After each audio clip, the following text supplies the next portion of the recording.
नमस्कार दोस्तों, स्वागत है आपका इवनिंग रिपोर्ट में। और हफ्ते की शुरुआत ही काफी खराब हुई है। एक और बुरा दिन मार्केट के लिए था क्योंकि क्रॉस द बोर्ड सेलिंग थी और मिड और स्मॉल कैप में आज कंपैरेटिवली काफी ज्यादा सेलिंग थी। तो मार्केट के लिए एक बुरा दिन था। एक्सपेक्टेड था, सुबह ही लग रहा था कि आज मार्केट कमजोर खुलेगा और दबाव में काम कर सकता, क्योंकि अमेरिका से अच्छे संकेत नहीं थे। खाड़ी में तनाव बहुत ज्यादा है, एशियन मार्केट डाउन थे। तो एक्सपेक्टेड लाइन पे था, लेकिन मार्केट ने जो थोड़ी बहुत रिकवरी की कोशिश की वो फिजल आउट हुई और मिड स्मॉल और माइक्रो में काफी ज्यादा बिकवाली हुई। ये एक ट्रेंड रिवर्सल तो नहीं कह सकते, लेकिन एक कंसर्न की बात तो यहाँ पे बनी गई। चलिए देखते हैं डेटा के थ्रू क्या है। तो बिग पिक्चर में हमें ये दिख रहा है कि market experience a sharp sell off with both the Nifty 50 and Sensex hitting 2 months low. 2 महीने के निचले स्तर पे आ गए हैं। The decline was driven by escalating geopolitical tension and rising crude oil prices along with the weakening currency. और दूसरा फिर बड़ी पिक्चर क्या निकली? The sell off broad base with all major sectoral indices finishing the red. Mid and small caps with the worst performance. अभी हम लोग numbers पे देखेंगे। Metal, auto, IT and energy shares fell the most. Even every sector was in red. INR weakened sharply, falling 77 paise to settle 1940 against the US dollar. Overseas में देखेंगे तो recovery हुई है। एक्चुअली 9571 पे गिर गया था, लेकिन वहां से इस समय जब हम लोग शो रिकॉर्ड करें तो ओवरसीज मार्केट में थोड़ी सी रिकवरी आई है, क्योंकि एक हल्की सी खबर आई है कि शायद ईरान ने कह दिया कि वो नहीं करेगा हमले। और इस बीच एफआईज ने आज भी 5555 करोड़ की बिकवाली की है। बिग नंबर है भाई साहब ये। आप अभी देखिएगा डीआईएस के सामने उन्होंने क्या किया। ये बिग नंबर है। क्या कोई राहत की सांस मिलेगी, कोई रियायत मिलेगी? पता नहीं, उसको डिस्कस करते हैं। ये आपके सामने चार्ट है। निफ्टी 50 देखिए, 500 देखिए, bank Nifty, mid cap, small cap, micro cap. अब आप देखिए, एक एक सवा सवा परसेंट ऊपर गया, नीचे 1.5-2%। यानी मिड स्मॉल और माइक्रो कैप में तगड़ी गिरावट देखने को मिली और इंडिया विक्स लगभग 8% ऊपर गया, 17 को क्रॉस कर गया। एकदम ताजा खबर ये निकल के आ रही है कि ईरान की तरफ से ये कहा जा रहा है कि अब वो इजराइल पे हमला नहीं करेगा अगर उन्होंने अब नहीं किया तो। ये अगर मगर लगा के वहां से स्टेटमेंट आया। इसलिए क्रूड जो 97 तक टच कर गया था वो स्लाइटली रिकवर हुआ है, लेकिन अभी भी कोई भरोसा नहीं है कि कब क्या हो जाए, क्योंकि ना तो इजराइल पे भरोसा कर सकते हैं आप, ना ईरान पे कर सकते हैं, ना इवन अमेरिका पे कर सकते हैं, कि क्योंकि हर पल बदलते सेंटेंस में कुछ नहीं कहा जा सकता। लेकिन उसका खामियाजा हमारे बाजार ने आज भुगता और तगड़ी पिटाई मार्केट में हुई, ह्यूज वॉल्यूम के साथ पिटाई हुई है। ये है आपका हीट मैप। लालम लाल है भाई, डार्क रेड, पिंक और कुछ छुटपुट इधर उधर छींटे पड़ी हैं हरे की। और बहुत सारे स्टॉक तो डार्क रेड में है। प्रोडक्ट मैन्युफैक्चरिंग वाले में डार्क रेड में आप देखिए, तो ये तस्वीर काफी खराब है, अच्छी नहीं है। चार्ट देखिए आप, 5 डे का देखिए या इंट्राडे का देखिए आप, दोनों ही चार्ट आपको एक ही जैसे दिखेंगे, लेकिन काफी ज्यादा पिटाई हुई है। देखिए इंट्राडे में आप ये कह सकते हैं कि एक समय जब ओपनिंग हुई थी लगभग 280-300 पॉइंट तक निफ्टी नीचे चला गया था। मुश्किल से 23,000 उसने सस्टेन किया। फिर दिन में एक ठीक ठाक रिकवरी आई, 100 पॉइंट तक, मैं ख्याल में 120-130 पॉइंट तक नेगेटिव रह गया था, काफी रिकवर कर गया था। लेकिन ठीक 12-12:30 बजे के बाद से लगातार गिरा और फिर जोर से गिरा और एकदम डे लो पे जाके बंद हुआ। सेम डे आप 5 डे चार्ट देखेंगे तो सबसे आप राइट की तरफ देखेंगे तो जो गैप डाउन हुआ वहां से हल्की कोशिश की और फिर चला गया, तो मतलब बिल्कुल वही 250 पॉइंट कमजोरी के साथ बंद हुआ। 280 लगभग तो ये डाउन पे गया ही था। तो काफी वीक मार्केट कह सकते हैं। और बैंक में भी वही थी। तुलनात्मक रूप से अगर आप देखेंगे इन टर्म्स ऑफ परसेंटेज तो बैंक स्लाइटली बेटर था निफ्टी से, लेकिन कोई राहत नहीं है दोस्त। वहां पे भी वही चल रहा है कि एक दिन चलता फिर 2 दिन पिटाई, एक दिन चलता 2 दिन पिटाई, और जो उसके दिग्गज शेयर है उसमें पिटाई है। आज बैंकिंग में काफी ज्यादा पिटाई थी और ऑटो सेक्टर वर्स्ट परफॉर्मिंग था in terms of number of shares. पूरे 15 के 15 शेयर उसके रेड में बंद हुए हैं ऑटो सेक्टर के। आगे चलते हैं। कुछ स्टॉक्स के बारे में आज मैं इसलिए चर्चा कर रहा हूं, रोज ही करता हूं लेकिन आज स्पेसिफिकली देखिए, हमने रिलायंस शुक्रवार को देखा था, बहुत नीचे चला गया है, 52 वीक लो तोड़ दिया उसने, आज फिर गिरा। 2.25% रिलायंस गिरा है, बिगेस्ट कल्प्रिट है मार्केट को नीचे खींचने में। तो रिलायंस जैसा शेयर जब दिग्गज हैवीएस्ट वेट का शेयर गिरता है तो फिर इंडेक्स को ऊपर संभालने में बहुत मुश्किल होती है, और एकदम डे लो पे जाके बंद हुआ है। अगले हफ्ते के शुक्रवार में, यानी कमिंग वीक के बाद जो वीक आएगा, 19 तारीख को उनकी एजीएम है। पता नहीं एजीएम में क्या होने वाला, क्या एक्सपेक्टेशन मार्केट के, लेकिन इस तरह की पिटाई रिलायंस में चल रही है, लगातार 2.25% गिरा। और सिर्फ इसी को कह रहे हैं आप, एचडीएफसी बैंक को देखिए आप, ये मैंने जो है ये देखिए एक समय गिरा और उसके बाद फिर तेजी से बंद हुआ। ये एक हफ्ते का मैंने चार्ट इसलिए लिया है कि एक हफ्ते में जो कुछ भी उसने कमाया था सब खो दिया। ये वीकली चार्ट है, आप 2 जून से देखिए और 9 जून को देखिए आप, मतलब 8 जून को आज देखिए, 9 कल हो जाएगा।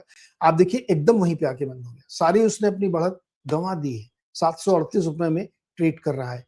और अडानी इंटरप्राइजेस जो लगातार एक रैली बन रही थी इसमें, बहुत शानदार, आप कह सकते हैं कि 2000 से 3000 तक की रैली उसने एक झटके में की थी। आज उसमें ठीक ठाक का सेल ऑफ था, 0.3% का, 2.6% टू बी प्रिसाइज, 2970 पे आज आके टिका है। तो चूंकि यार देखो, मोटे मोटे तौर पे 50% की रैली अडानी इंटरप्राइजेस में या उसके तमाम ग्रुप कंपनीज में बनी है, तो अगर मार्केट वीक होता है तो एक बहुत लाजमी है कि अडानी स्टॉक्स में जबरदस्त प्रॉफिट बुकिंग हो सकती है।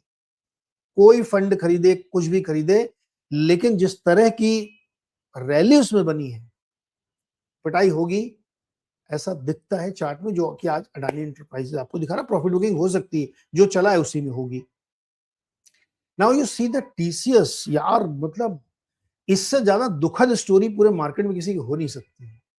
2150 रुपए का शेयर आ गया है, 2.25% गिरा है आज। बड़े फॉल यार, ये मैं आपको एक हफ्ते चार्ट दिखा रहा हूं।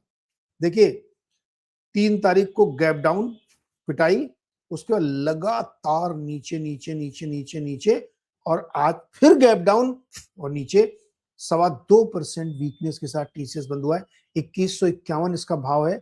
मतलब फंडामेंटली जो लोग मल्टीपल देखते होंगे ना, उनको 2017 के मल्टीपल याद आ रहे होंगे, 15 के मल्टीपल पहुंच गया है।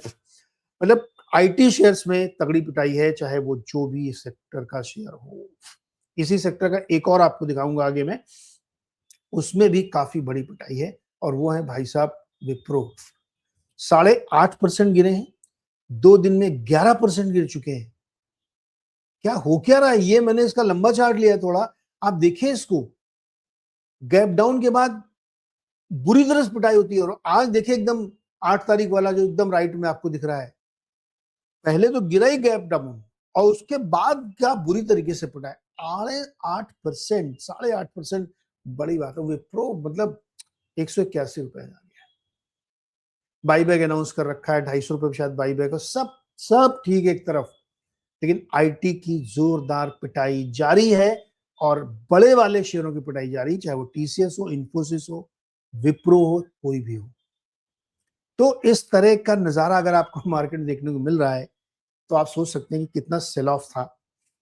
चलिए देखते हैं कंट्रीब्यूशन किसने किया निफ्टी को ऊपर या नीचे ले जाने में। ऊपर ले जाने में भाई हमारे जो भारतीय पीजीआईएल टाइप के शेयर थे, थोड़ी थोड़ी उन्होंने कोशिश की, लेकिन सामने खड़े होकर के जब रिलायंस 44 पॉइंट नीचे खींचेगा, एचडीएफसी बैंक 28 पॉइंट, एलएनटी लगभग 20 point, ICICI bank, MNM internal और टीसीएस, अगर इस तरह के दिग्गज शेयर इंडेक्स को नीचे खींचना है तो फिर कैसे ऊपर जाएगा। मतलब भारतीय के दम थोड़ी कि निफ्टी को ऊपर खींचे, या पावर ग्रिड की, वो छोटे छोटे स्टॉक, उनका वेटेज नहीं है, मतलब इंडेक्स में वेटेज नहीं। वैसे तो कंपनियां बड़ी बड़ी हैं, लेकिन इंडेक्स में वेट नहीं है। इंडेक्स के वेट वाले इधर आपको लाल दिख रहे हैं, जिन्होंने ड्रैग किया है मार्केट। एडवांस डिक्लाइन आपके आंखों के सामने भाई काफी बुरा है, बहुत बुरा है। निफ्टी जब खुला था मार्केट तो 50 आउट ऑफ 50 रेड में थे, 50 आउट ऑफ 50, और निफ्टी नेक्स्ट 50, 48 शेयर उसके लाल में है, 48। निफ्टी के 40 शेयर नेगेटिव बंद हुए हैं, 500 के 433 शेयर नेगेटिव बंद हुए हैं, और टोटल में आप देखिए एनएससी का फिगर 452 बनाम 2188, बुरी तरीके से दोस्त आज पटा है। मिड स्मॉल में आज धुलाई थी। ये शब्द आपको सुन के थोड़ा बुरा लग रहा होगा, लेकिन जो सामने है वही तो बोला जाएगा यार। हमको कोई मजा थोड़ी आता है बोलने में, लेकिन हम क्या करें, सामने दिख रहा है, आप अपनी आंखों सामने देखिए कि निफ्टी 500 का, और या टोटल में आप देखिए क्या बुरी तरीके से गिरे। निफ्टी नेक्स्ट 50 48 शेयर उसके नीचे हैं यार, 2 केवल ग्रीन में बंद हुए, और अपने निफ्टी में ही कौन सा बहुत ज्यादा है, 10 मात्र, 40 शेयर रेड में बंद हुए। तो नंबर काफी बुरा आज का, और हीट मैप आपने देखा ही। अब आप लूजर सेक्टर में देखिए, आप real estate, metal, auto, energy, IT, financial services, PSU bank. इसमें बहुत हद तक आपको रेट सेंसिटिव दिख रहे होंगे, real estate, auto, financial services, PSU bank.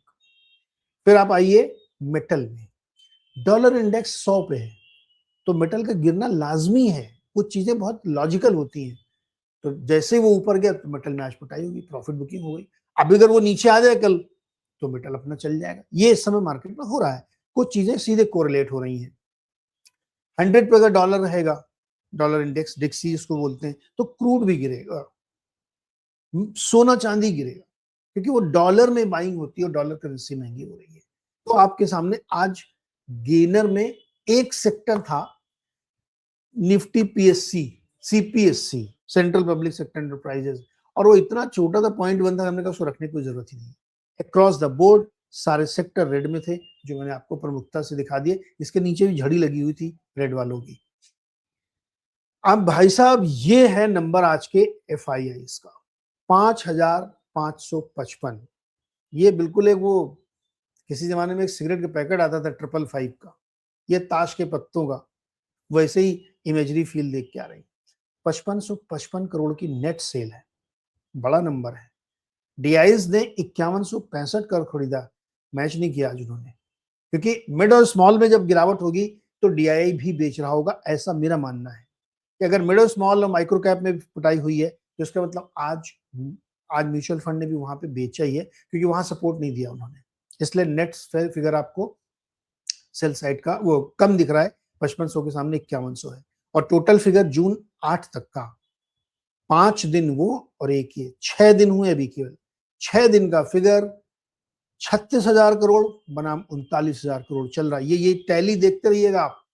और आपको जानकारी के लिए बता दूं कि इस साल 2026 में एज ऑफ नाउ 8 जून तक एफआईआईज ने डीआईआई से ज्यादा सेलिंग कर ली है अब, और पिछले साल जो उन्होंने पूरा बेचा था उससे ज्यादा सेलिंग कर दी है। तो हैवी सेलिंग चल रही है यहाँ पे एफआईआईज की। आप एलटीसीजी हटा दीजिए बॉन्ड में, तब भी खुश नहीं है। आप कुछ भी कर दीजिए, खुश नहीं है। मुझे समझ नहीं आता कि उनको चाहिए क्या भाई, उनकी प्रॉब्लम क्या है। बेचते ही जा रहे हैं, बेइंतहा पागलों की तरह बेचते जा रहे हैं, कुछ नहीं सुन रहे हैं।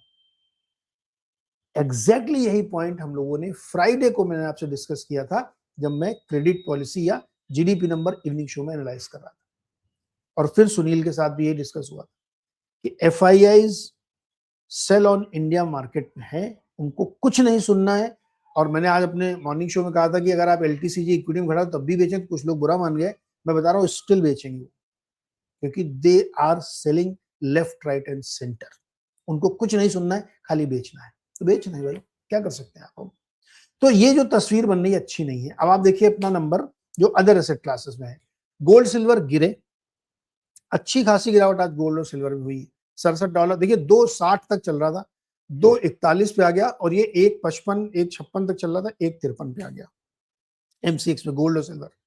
क्रूड ऑयल 95 93 के आसपास है, 97 तक चला गया था क्लोजिंग टाइम। लेकिन अभी जो खबर बताई ना हमने आपको कि ईरान ने कहा है कि अब हमला नहीं करेंगे हम ईरान इजराइल के ऊपर, बशर्ते कि वो भी ना करें, तो उनके इस स्टेटमेंट से क्रूड $2 नीचे आ गया। लेकिन कुछ भरोसा नहीं रहा, रात में कुछ भी हो सकता है। बॉन्ड यील्ड हमारी इंटरेस्टिंग है कि 7.01 थी, अब वो घट के 6.95 आ गई, इट्स वेरी पॉजिटिव साइन। रुपया हमारा, जिस समय मैंने आपको ये शो बनाया है, 95 रुपया 40 पैसे में $1 चल रहा है। क्लोजिंग हालांकि इसकी 95.71 पे हुई थी। लेकिन ओवरसीज मार्केट को हम लोग लेके चलते हैं ना, कि अब ये शो बनाने का मतलब एकदम लेटेस्ट आपको बताएं, तो लेटेस्ट में करेंसी थोड़ी सी नीचे है, क्योंकि वो उधर क्रूड सस्ता हुआ है ना, थोड़ा सा $2 गिरा तो इधर करेंसी हो गई। ये सब आपस में ना एक जैसे कि कठपुतली का नाच चल रहा है, इधर उठाया तो ये गिर गया, वो उठाया, ये पूरा खेला हो रहा है। लेकिन नेट नेट आज की इवनिंग रिपोर्ट ये कहती है कि आज काफी बुरा दिन था।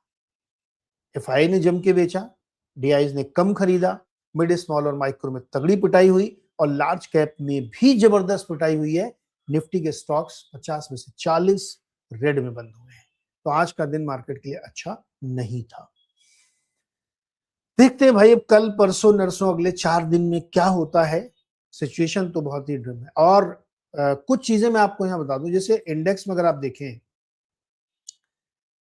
हमने सुबह डिस्कस किया था कि 23,123 पे है ये, 23,000 पर काफी पुट राइटर आपको मिलेगा, डिफेंड करने की कोशिश करेगा, लेकिन 23,500, 23,700, 23,800, 23,900 पे जबरदस्त कॉल राइटर है। वैसे ही अब ये 123 पॉइंट बचा है, कितना डिफेंड कर पाएंगे ये कहना मुश्किल है, क्योंकि कल का दिन इंपॉर्टेंट है। अगर कल 23 के नीचे बंद हुआ मार्केट, अनफॉर्चुनेटली, मानना बंद हो, मैं तो चाहूंगा कि ऊपर ही बंद हो, लेकिन अगर वो नीचे गया तो फिर जो पुट राइटर है उसकी हिम्मत थोड़ी सी टूटेगी। तो वो हमें नजर रखना है कि कल 2300 डिफेंड होता है कि नहीं। एक्चुअली वो फिगर शायद 2340 के आसपास, 23,040 के आसपास है। लेट्स सी क्या होता है, क्योंकि मार्केट वीक तो हो गया है काफी। और बैंक निफ्टी ने 54,000 के ऊपर बंद करके इज्जत बचाई है अपनी, अदरवाइज बहुत ही बुरी क्लोजिंग होती इसकी अगर 53,900 पे ही बंद होता। तो थैंक गॉड कि बैंक निफ्टी थोड़ा सा संभल गया। तो नेट ये भाई कि इवनिंग रिपोर्ट ये कह रही है कि मार्केट काफी ज्यादा संवेदनशील है और दिक्कत काफी है मार्केट में, एफआई सब बेच रहे हैं। तो आज का दिन अच्छा नहीं गया। होप फॉर द बेस्ट, कल शायद चीजें परिवर्तित हों, ईरान की तरफ से मना किया गया तो शायद उसका इम्पैक्ट हो। कल सुबह मिलते हैं 6:55 में, तब तक के लिए बहुत बहुत शुक्रिया। देखते रहिए हमारा चैनल, और चैनल को लाइक शेयर और सब्सक्राइब जरूर करिए। अपने कमेंट करके हमें जरूर बताइए कि रिपोर्ट आपको कैसी लगती है। Thank you so much.